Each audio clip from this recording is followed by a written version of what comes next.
साप पाहिला की अनेकांच्या काळजाचा ठोका चुकतो, मग तो अचानक चावला तर काय? समाजामध्ये अनेक गैरसमज आहेत. विषारी साप चावल्यानंतर वेळेत उपचार न मिळाल्यास त्या व्यक्तीचा जागीच मृत्यू होण्याची शक्यता असते. अशातच घटना घडल्यानंतर काय करावे व काय करू नये या गोष्टी आपल्याला माहीत नसतात. प्रामुख्याने पावसाळ्यामध्ये सर्पदंशाचे प्रमाण अधिक असते व शेतकऱ्यांना याचा मोठा धोका असतो. याच विषयावर माहिती देतायत गेली 30 वर्षापासून हजारो रुग्णांवर यशस्वी उपचार केलेले जागतिक आरोग्य संघटनेचे सदस्य, शून्य सर्पदंश मृत्यू अभियानाचे प्रमुख फिजिशियन, सर्पदंश व विषबाधा तज्ज्ञ डॉक्टर सदानंद राऊत. जगामध्ये दरवर्षी 50 ते 52 लाख लोकांना सर्पदंश होतो. त्यातील जवळजवळ 80,000 ते 1.5 लाख लोकांचा मृत्यू होतो आणि 4 लाखपेक्षा जास्त लोकांना कायमचं मानसिक किंवा शारीरिक अपंगत्व येतं. मुख्यत्वे सर्पदंश भारत, म्हणजे आशिया आणि आफ्रिका खंडामध्ये होतो. त्यातल्या त्यात भारतामध्ये सर्पदंशाचं प्रमाण जास्त आहे. जवळजवळ 15 ते 20 लाख लोकांना दरवर्षी भारतामध्ये सर्पदंश होतो. त्यातील 60,000 लोक दरवर्षी सर्पदंशामुळे मृत्युमुखी पडत असावीत आणि ही आकडेवारी जी आहे ती याच्यापेक्षा खूप जास्त असण्याची शक्यता आहे. कारण फक्त सर्पदंश झालेल्या 10% लोकांचीच प्रत्यक्षात नोंद होते असा एक अंदाज आहे. जगामध्ये जवळजवळ 3000 प्रकारच्या सापांच्या प्रजाती आहेत. भारतामध्ये 270 प्रकारचे साप आढळून येतात. त्यातील बहुतांश साप हे बिनविषारी आहेत, काही निमविषारी आहेत आणि सगळ्यात महत्त्वाचे ज्याला बिग फोर्स म्हटलं जातं वैद्यकीय भाषेमध्ये, ते साप अतिविषारी आहेत. त्यामध्ये नाग, मण्यार, घोणस आणि फुरसं या सापांची गणना होते. त्यांचं 2 प्रकारामध्ये वर्गीकरण करण्यात येतं.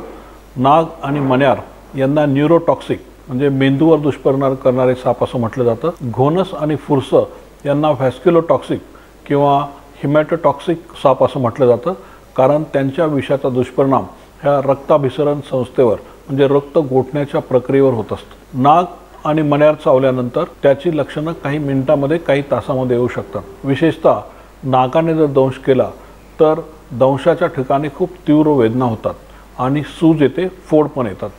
नाग चावल्या रुग्णाला हृदयविकाराचा झटका येऊ शकतो. त्याचा रक्तदाब वाढतो, नाडीचे ठोके अनियमित होतात आणि रुग्णाचा काही सेकंदापासून ते काही मिनिटापर्यंत 2-2.5 तासापर्यंत अचानक मृत्यूसुद्धा होऊ शकतो. नागाच्या दंशानंतर सगळ्यात महत्त्वाचं लक्षण म्हणजे त्याच्या विषाचा मेंदूवर दुष्परिणाम झाल्यानंतर रुग्णाला डोळे उघडण्यासाठी त्रास होतो, त्याच्या भुवया जड पडतात, त्याचं बोलणं तोत्र होतं, त्याची जीभ जड पडते आणि त्याला थुंकी गिळता येत नाही. थुंकी न गिळता आल्यामुळं त्याची थुंकी त्याच्या श्वासनलिकेच्या तोंडाशी अडकून पडते आणि रुग्णाला श्वास घ्यायला त्रास होतो. त्याचा आवाजही बदलतो. हळूहळू त्याचे जे श्वासाचे स्नायू आहेत त्यांना पॅरालिसिस होतं आणि रुग्णाला श्वास घेता येत नाही आणि रुग्णाचा गुदमरून मृत्यू होतो. आणि ही सगळी लक्षणं नागाने दंश केल्यानंतर काही मिनिटापासून 2 ते 2.5 तासात येतात.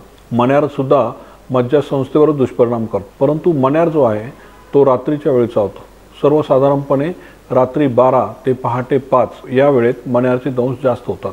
ग्रामीण भागामध्ये शेतकरी जमिनीवर झोपतो, कॉटचा वापर करत नाही आणि मच्छरदाणी लावत नाही. रात्रीच्या वेळी मण्यार हा या जातीचा साप भक्ष्याच्या शोधात रात्रीच्या वेळी घरात प्रवेश करतो आणि चुकून तो अंगाखाली आल्यामुळे झोपलेल्या व्यक्तीस चावतो. परंतु मण्यारचे दात हे अतिशय छोटे असतात, त्याचे 20 दंत आहेत, ते अतिशय छोटे असतात.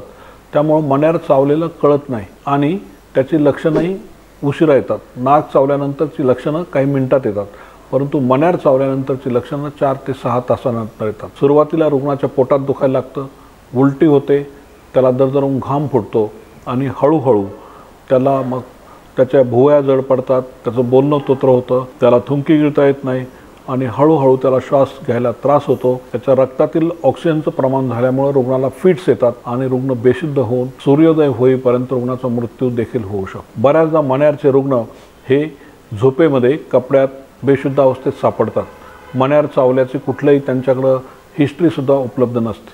अशावेळी सर्पदंश प्रवण क्षेत्रामध्ये डॉक्टरांनी जर सकाळच्या वेळी एखादा पेशंट बेशुद्ध अवस्थेत आणला असेल, त्याला उलट्या होत असतील, तर त्याला मण्यारचा दंश झाल्याची लक्षणं असू शकतात. त्या दृष्टीनं त्याची हिस्ट्री घेणं आणि मग योग्य ते उपचार करणं हे फार महत्त्वाचं आहे. या उलट घोणस आणि फुरसं या 2 विषारी सापांचं आहे. त्यांची लक्षणं थोडीशी वेगळी असतात. घोणस चावल्यानंतर चावलेल्या ठिकाणापासून खूप तीव्र वेदना व्हायला सुरुवात होते आणि तो भाग काही मिनिटात काही तासात खूप सुजतो.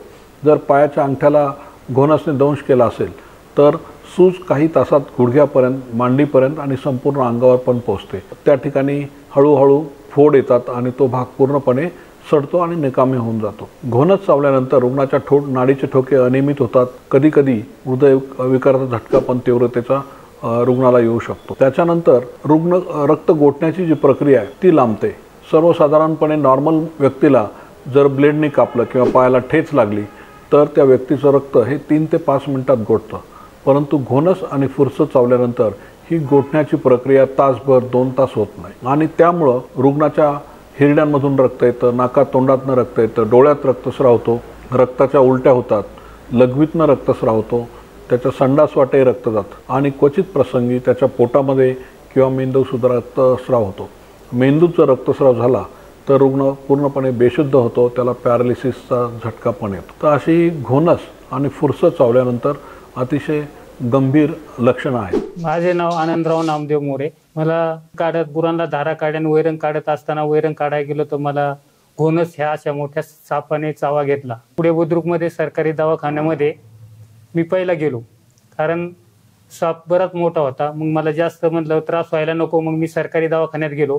तिथं सरकारी दवाखान्यामध्ये डॉक्टरांनी मला 2 ते 3 लस दिल्या. तिथून मग मला त्यांनी म्हणले तुम्हाला चांदवलीला न्यायला लागेल. मग मी चांदवलीला गेल्यानंतर मला त्रास व्हायला लागला. माझ्या अंगाला एकदम श्वासोश्वास घ्यायला त्रास व्हायला लागला आणि अंगाला एकदम टोचायला लागलं, फोड्या आणि अंगावर फोड्या खाजू यायला लागली. मग ते म्हणले वाशिमला चला. म्हणलं मला वाशिमला जायचं नाही. वाशिमला आमचा एक माझा मेवना वारल्यामुळं मी वाशिमचं नाव कॅन्सल केलं. तिथलं मला जायचंच नाही त्या वाशिमला. मला आमच्या पाहुणे मुंबईला होते, त्यांनी सांगितलं आपले नारायणगावला राव सरांचा दवाखाना आहे, तिथं तुम्ही डायरेक्ट जा. मग लगेच आम्ही दुसरी ॲम्ब्युलन्स केली आणि डायरेक्ट आम्ही 20 ते अर्ध्या तासाच्या आतमध्ये इथं आलो. आणि इथं आल्यानंतर सरांनी आम्हाला ताबडतोब लगेच आतमध्ये घेऊन आम्हाला ट्रीटमेंट चालू केली. इथं सूज इतकी आली होती की पार मला छातीपर्यंत असे मला श्वासोश्वास सुद्धा घेता येत नव्हता. एवढी सूज, हात पण भरपूर सुजला आणि छाती, पोट, मागून पोट पण सुजलं होतं. भरपूर मला श्वासोश्वास सुद्धा घेता येत नव्हता. पण डॉक्टरांनी बरेच प्रयत्न केले. नंतर 2-3 दिवसामध्ये माझी सूज कमी कमी होत गेली. नंतर मग मला थोडा आराम पडत गेला. विषारी आणि बिनविषारी जर साप आपल्याला ओळखता आले तर निश्चितपणे सुरुवातीचा जो मानसिक त्रास आहे तो कमी होण्यासाठी मदत होईल. परंतु विषारी सर्पदंश झाल्यानंतर मात्र रुग्णांनी किंवा नातेवाईकांनी अजिबात वेळ न दवडता रुग्णाला त्वरित जवळच्या हॉस्पिटलमध्ये नेणं खूप गरजेचं असतं. रुग्णाला हॉस्पिटलमध्ये नेत असताना जर त्याला मिळेल त्या साधनाने आपण हॉस्पिटलमध्ये नेत असू, उदाहरणार्थ मोटरसायकलवर नेत असू, तर बऱ्याचदा रुग्ण बेशुद्ध होण्याची शक्यता असते. अशा वेळी रुग्णाला मोटरसायकलवर नेत असताना 2 व्यक्तींनी रुग्णाला व्यवस्थित मधोमध बसवलं पाहिजे आणि त्याचे पाय हे फूट स्टेपवर ठेवले पाहिजे. जीप किंवा गाडी किंवा ॲम्ब्युलन्समध्ये जर रुग्णाला नेत असू तर रुग्णाला शक्यतो डाव्या कुशीवर झोपलं पाहिजे. जर रुग्णाला उतानं झोपवलं आणि तो बेशुद्ध असेल, त्याला उलटी जर झाली तर त्याची उलटी श्वासनलिकेत जाऊन तो गुदमरून मृत्यू देखील होण्याची शक्यता असते. त्यामुळं रुग्णाला हॉस्पिटलमध्ये नेत असताना अतिशय महत्त्वाची खबरदारी घेणं खूप गरजेचं आहे. त्यानंतर जर दुर्दैवाने सर्पदंश झाला तर अशा रुग्णाला धीर देणं सुद्धा फार महत्त्वाचं आहे. रुग्ण बऱ्याचदा घाबरून जातो, त्याला हृदयविकाराचा झटका येण्याची शक्यता असते. त्यामुळं रुग्णाला धीर देऊन की तुला बिनविषारी साप चावला, विषारी जरी चावलेला असला तरी उपचार केल्यानंतर तो बरा होतो हे सांगणं खूप गरजेचं आहे. त्याला धीर देणं अतिशय महत्त्वाची गोष्ट आहे. दुसरी महत्त्वाची गोष्ट म्हणजे रुग्णाला आपण झोपून ठेवलं पाहिजे. बऱ्याचदा सर्पदंश अडचणीच्या ठिकाणी होतो. अशा वेळी रुग्णाला मोकळ्या हवेत आणून त्याला झोपवलं पाहिजे. त्याचा हात किंवा पाय, जो सर्पदंश झालेला हात आहे किंवा पाय आहे, तो स्थिर ठेवला पाहिजे. त्याला चालू दिलं नाही पाहिजे किंवा पळू दिलं नाही पाहिजे. त्याला स्थिर ठेवलं पाहिजे आणि त्वरित जवळच्या हॉस्पिटलमध्ये रुग्णाला घेऊन गेलं पाहिजे. हॉस्पिटलमध्ये जात असताना त्या ठिकाणी डॉक्टर उपलब्ध आहेत की नाही, सर्पदंशाची लस उपलब्ध आहे की नाही, या गोष्टींची खात्री केली पाहिजे.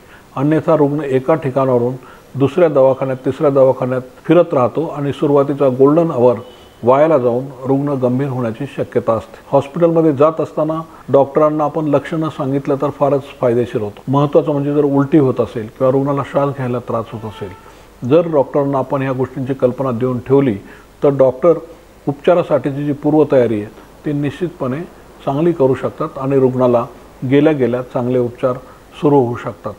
या सगळ्या गोष्टी केल्यानंतर ज्यावेळी रुग्ण हॉस्पिटलमध्ये पोहोचतो त्यावेळी लक्षणांवरून डॉक्टर लोक ओळखू शकतात की या रुग्णाला कोणत्या विषारी सापाने दंश केलेले आहेत आणि त्याप्रमाणे ते तपासणी करून त्याच्यावर उपचार सुरू करतात. त्यामुळे अनेकदा रुग्ण सर्पदंश झाल्यानंतर साप शोधण्यासाठी किंवा साप मारण्यासाठी वेळ वायाला घालवतात. तर तसं न करता सर्पदंश झाल्यानंतर रुग्णाला जवळच्या हॉस्पिटलमध्ये लवकरात लवकर नेलं पाहिजे. जर शक्य असलं तर मोबाईलवर जर फोटो काढला सापाचा आणि तो डॉक्टरांना पाठवला तर त्याचाही निश्चितपणे फायदा होऊ शकतो.